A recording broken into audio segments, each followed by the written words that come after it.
If you've ever wanted better looking fog, smoke, or explosions in your Unreal Engine project, then you might need VDBs. Now, VDB is a file more widely associated with film and TV, and you can tell because they look really good. I'm going to show you right now how you can use them in Unreal Engine and put them through their paces. I downloaded a whole load of these VDBs, and at the end of the video I'm going to be showing you so many really tasty renders, so stay tuned for that. Now, because they don't work natively in Unreal, we need to grab a third-party plugin developed by Theobald Lambert. I've linked to it in the description, so you can go there now and follow along as I do the installation. The link will take you to this GitHub page, and by the way, if you have any trouble with the installation or the plugin itself, dollars to donuts, the answer is on this page because it is packed with information. But for the moment, we're only really interested in one thing, and that's on the right hand side where it says releases. You just click on the link for that. Amazingly, this has been updated as of recording 2 weeks ago for 5.2. That's so quick. So if you're working in 5.2, you can actually do this in that new engine version. My scene is in 5.1.1, so I'm going to download this version 0.6.6. Once you click on the engine version you want to use, just scroll down and download sparse volumetrics zip. I'm just going to extract that immediately here, and once that's extracted, we then take that folder and copy it over into the engine plugins folder. Program files, Epic Games 5.1 for me, just choose the engine version that you're using, engine plugins, and simply drag sparse volumetrics into there. Let's launch the engine. So I'm loading my project LED Wall crash site, which is exciting because we've been building this specifically to take to a huge virtual production studio in Scotland. So subscribe to the channel if you want to see us take an Unreal Engine scene and put it on a massive LED wall. There's my crashed ship in the woods. What we need to do is we need to go to settings, plugins, and we're going to find sparse volumetrics. There it is. Simply enable the plugin, click yes, and restart. So now we need to get some VDBs, and I'm going to get them from VFX Hut because they have partnered with me for this episode and have provided me with free access to their quite extensive library of assets. On their site there are photo scans, surface imperfections, lens dirt, loads of materials, but most importantly VDBs, and there are a ton. So there's a Hollywood Explosion 5 and so there's two Hollywood Explosion 5s, but one of them is HQ2 and one is medium quality. Industrial chimney smoke, I'm a big fan of, actually. Thrusters are cool, we like thrusters. Now, if you like the look of the assets on VFX Hut, you can get 20% off with the CurseCG discount code, that's just below. So the VDBs I've just downloaded have come down as zip files, which I've just unzipped onto my D drive, and now, in Unreal, we should now be able to just import them with the plugin active. Create a new folder, and then import a VDB sequence. You don't need to select all the folders from your zip file, you just need to select the first one. You'll get multiple VDB files out of one zip, but they are essentially just frames in a sequence. So now that we've selected the first one, in our VDB import options, you'll see we've got temperature, density, and emission. They're all coming in. We're going to select a quantization type, which is a compression amount, because if you have no compression, and you want to see things play back in real time, you may have trouble. So we're going to select 8 for that. And we're also importing it as a sequence. The first frame 0, last frame 319. Import. And it's imported. So let's get this explosion into our scene.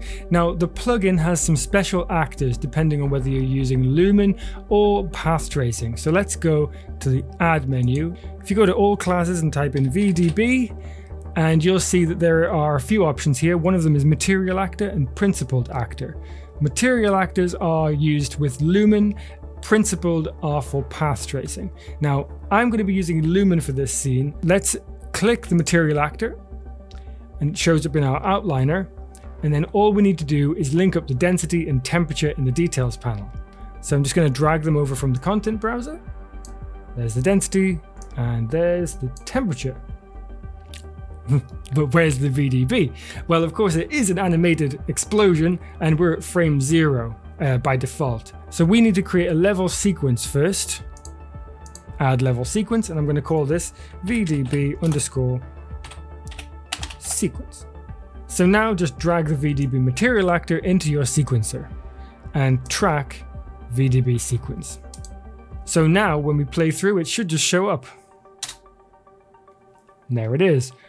Now, of course, there is a bit of work ahead of us to make this look good. First thing to note is that this is a very, very small VDB at the moment. It's incredibly small. We don't want our nuclear size explosion to be miniature. So let's select the material actor and quite simply scale that up. I'm going to set a factor of 10 for that.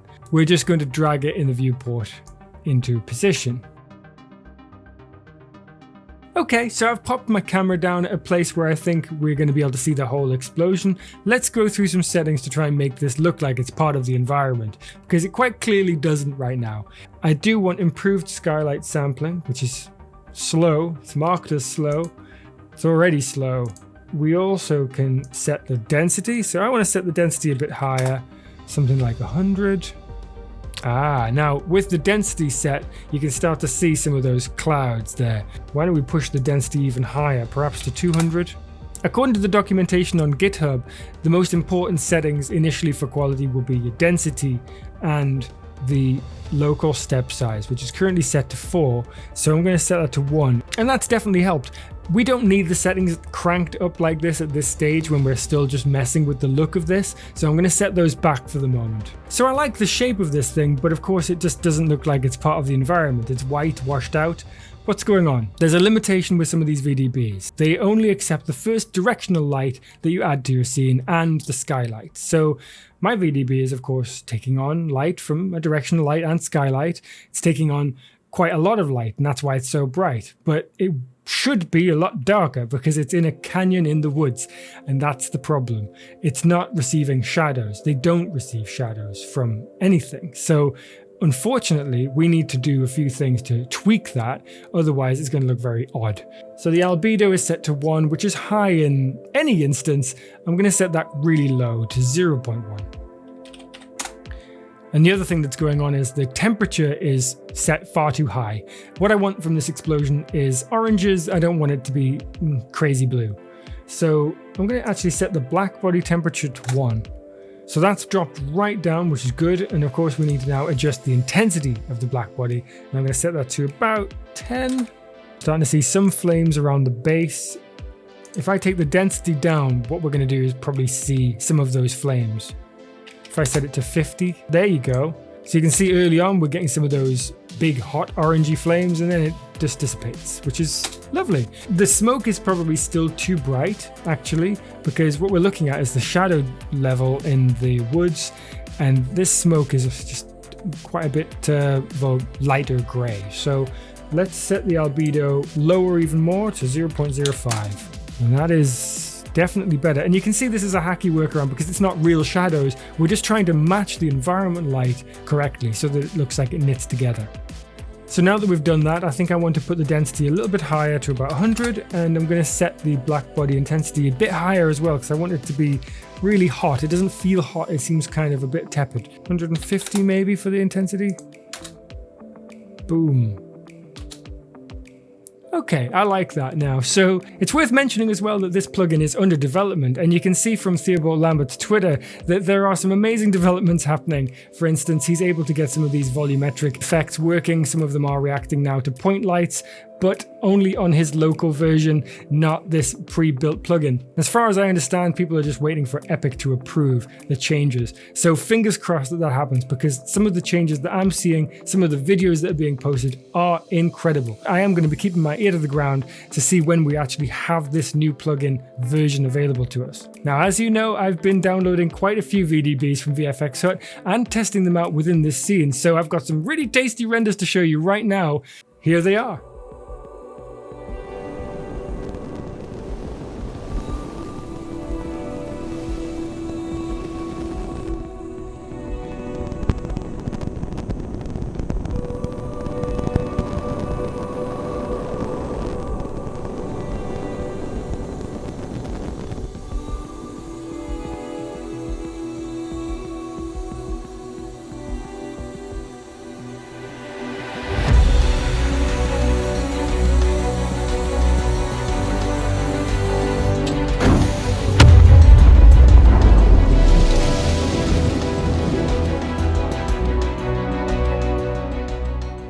I am so impressed with the plugin from Theobald Lambert.